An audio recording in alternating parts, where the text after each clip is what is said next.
দুই হাত না থাকলেও কারো কাছে মাথা নত করেননি মেহেরপুরের সদরের গোপালপুর গ্রামের শাহাকুল ইসলাম। সব প্রতিকূলতাকে জয় করে তিনি গড়ে তুলেছেন ছাগলের খামার। আর এখন গ্রামের অনেকেরই অনুপ্রেরণা শাহাকুল। ছাগল রোগমুক্ত রাখতে তাকে নিয়মিত পরামর্শ দিচ্ছেন জেলা প্রাণী সম্পদ বিভাগ।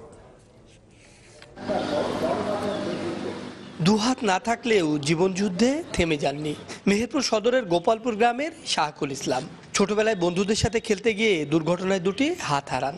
এতে ছেলের ভবিষ্যৎ নিয়ে দুশ্চিন্তায় ছিলেন তার বাবা মা। তবে কৈশোরের প্রবল আত্মবিশ্বাসে 5টি ছাগল কিনে শুরু করেন খামার। প্রায় 1.5 যুগের অক্লান্ত পরিশ্রমে তার খামারে এখন রয়েছে 40টি ছাগল। কারোর সামনে গিয়ে ভিক্ষা করা লাগে না, কারোর কাছে মাথা নত করা লাগে না।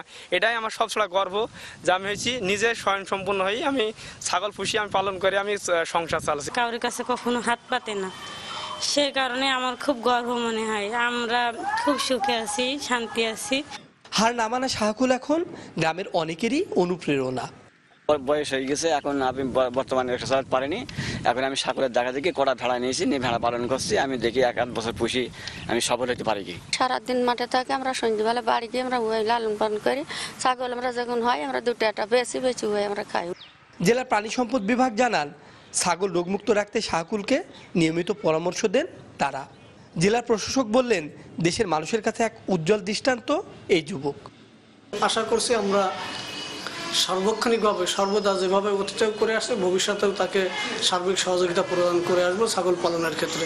একজন শারীরিক প্রতিবন্ধী, কিন্তু তিনি আমাদের বাংলাদেশে প্রতিবন্ধীদের জন্য এবং আমাদের সমাজে আমরা যারা সুস্থ মানুষ, আমাদের প্রতিবন্ধী চিন্তা চেতনা বদলে দেওয়ার জন্য এক উজ্জ্বল বাতিঘর।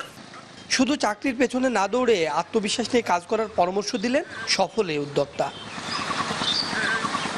রাশিদুজ্জামান, চ্যানেল 24, মেহেরপুর।